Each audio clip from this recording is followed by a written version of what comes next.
What's up, guys? Finally made it here in one piece. Don't forget to check me out on BitChute. The channel name is the same there as it is here on YouTube. So this is a little video about kind of recounting my experiences in my first full day in Colombia.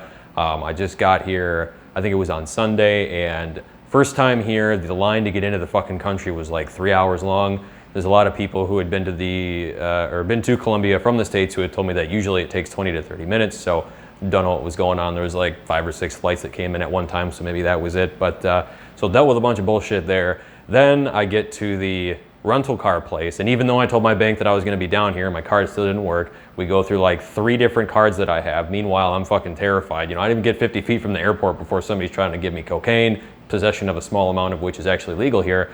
Obviously, I turned that down because I don't know if you've ever tried cocaine, but for the price, it's like just have a fucking cup of coffee, right? So get the rental car, get an email from PayPal. They actually charged me twice. I'm hoping one's a deposit. If it's not, then I'm going to dispute the transaction on both of them. So big fuck you to them if you guys think you're going to rip me off.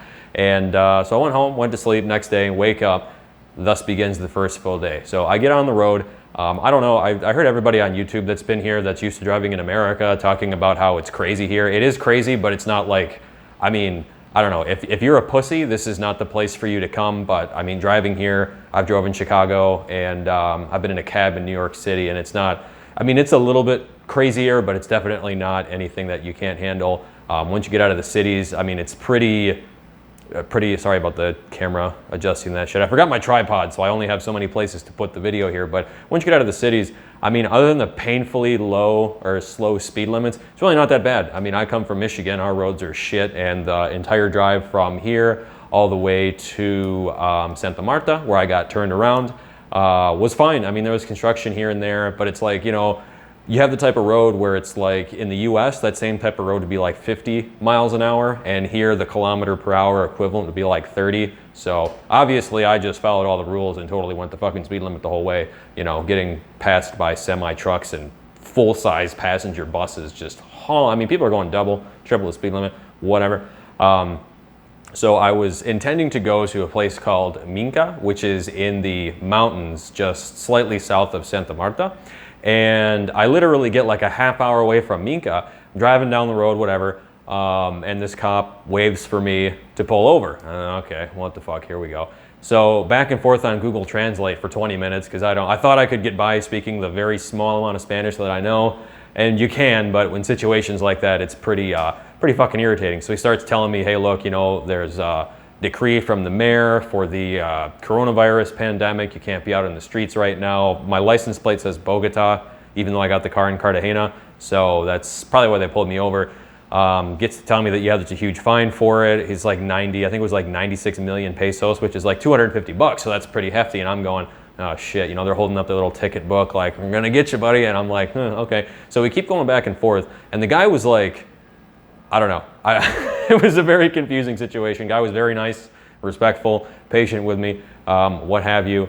And we kind of get going, and he asked me, he says, how much cash do you have on you now? And I was like, I don't know, 111 pesos, or 111,000 pesos, which is like Colombian pesos, obviously, which is like, I think it's like $35. So he's like, okay, well, that'll do. I'm like, that'll do? And he says, yeah. So I give him all the fucking money. And I'm like, okay, that's great, no ticket. I found out the next day that, yeah, I found out today rather that, yeah, there is a huge fine if you're out in the streets and shit. So the guy actually saved me like $200, which was pretty cool. But the problem is that there was like 5 or 6 different tolls you had to stop and pay between Cartagena and Santa Marta, and they don't take, what are they called, debit cards.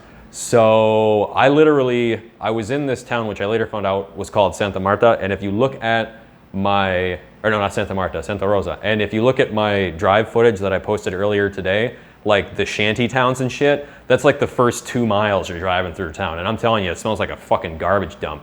You know, and I'm looking around, I'm like, wow, this is why people call Colombia a third world country, because certain parts of it, like you look out the window here in Boca Grande, and it's very, very, very nice in comparison. Maybe a little on the dirty side compared to an American city.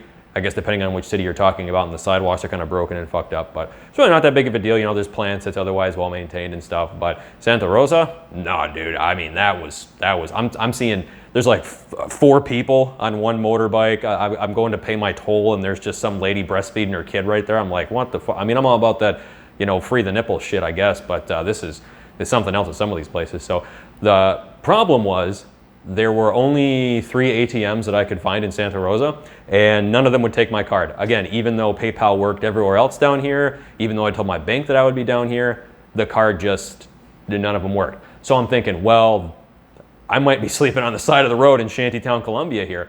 I end up driving around for like an hour through this town, just going business to business, trying to find somebody who can sell me pesos. I get to a gas station, and they're like, yeah, we have some pesos. So they ended up charging me just about 72 US dollars for 250,000 Colombian pesos, which is actually not that bad of a deal. That's almost at par. Whereas at the airport, I got bent over and fucked there. So if you ever go to any foreign country, do not do airport currency exchange. I gave them $470 in USD, and they gave me back $360 equivalent in Colombian pesos, which is egregious. So I was kind of shocked that the random people at a gas station basically hooked me up. So yeah, that was quite the adventure. I was like, well, I mean, all in all, I ended up saving money. And no, I didn't like solicit to bribe the guy. He had to like, this is what we're trying to do here, dude. We're trying to help you out. I'm like, okay, cool. And it's like, I give the guy, you know, and it's like, he's leaning his hands in my window and shit, hands me my ID back, and I just slip him some cash, and I was like, wow, this is okay, cool. He's cool, fist bump me and shit. I was like, all right, have a nice day. So tomorrow, I'm just kind of sitting around today, but tomorrow I'm going to try to get to Minca again via a route that avoids Santa Marta. So, but apparently the mountain road is going to be a little treacherous, so that ought to be quite fun. But yeah, here, I mean, I'm going to go walk around and film here, just in the immediate vicinity. It's really not that bad. Again, at least here, but the difference is like, I don't know. I live close to Detroit, and I would say that if given the choice between living in third world Colombia or Detroit, I would probably take third world Colombia, mainly because the weather is so much nicer and there's no winter. But, you know, at least the shanties here, they're actually maintained. Whereas in Detroit, the houses are just dilapidated, and it definitely looks much less. And that's an hour away from my house. So is it really that bad? No. I didn't really feel unsafe. Like I wasn't getting like, even in Shantytown, Colombia, I wasn't like, there weren't people, like people are looking at me because obviously I'm the only white person in town except for like 2 other guys who were also having the same problem with the ATMs and shit. So it was funny too, because I get done, I tried my Robinhood card because I'm like, come on, something's got to work. And I have cell phone service here and whatever, really shitty data in Santa Rosa in particular, but I could receive texts and like little snippets of data. And it's like, I get this message from Robinhood and they're like, hey, your card was just declined in Colombia. And I'm like, oh, really? Wow, you don't say. I kind of need some fucking cash right now. So, but yeah, and it's like the driving here is just insane. So again, if you're from the US and you're used to driving there, as long as you're not a complete fucking pussy, I mean, you'll be totally fine. And then like around town here and stuff, just like, don't be flashy. Like I'm dressed as I usually do, which is like somebody who's broke, because I guess that's something I do. But here it works pretty well. So I will say that like, so when you go out to eat, generally the bill will be somewhere around $9 to $10 if it's a really good place. And tipping here isn't customary, but me, I'm like, you know, if the bill is like this breakfast today, it was like, I think it was like 48,000 pesos. So to sit there and try and not give the waitress 12,000 pesos when she had the service here is great compared to all these American snooty cunts. I mean, I don't know, they're all very nice. So I was just like, yeah, okay, you want $2? Fucking take it. I know I saw some guy film a video at a beach that's like 2 blocks that way, and he's sitting there trying to Jew these vendors down by like 25 cents. I'm like, who are you, dude?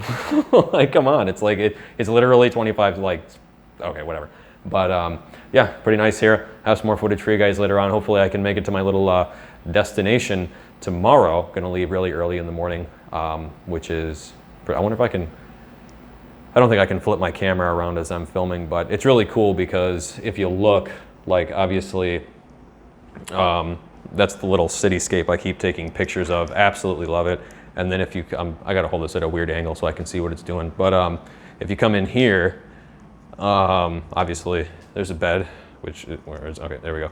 And then when you wake up in the morning, or when I wake up in the morning rather, that there is the east. So it's like I can literally wake up, first thing I see is the sunrise. It's beautiful.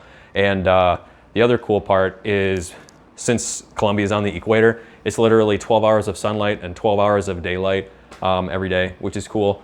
I thought, like the temperature here, it's partly cloudy in the 90s pretty much all the time, and I thought that would be like, oh, it's jiggling a lot, sorry about that. But I thought it would be too hot, and it's really not. So I'm gonna go out and film some more stuff, so hopefully you enjoyed the video. If there's anything you want me to check out while I'm here, just pop a comment, let me know. I'd be happy to go do it. Got a lot of time here. So yeah, I get a little bit more footage for you guys down on the ground there, and thanks for watching.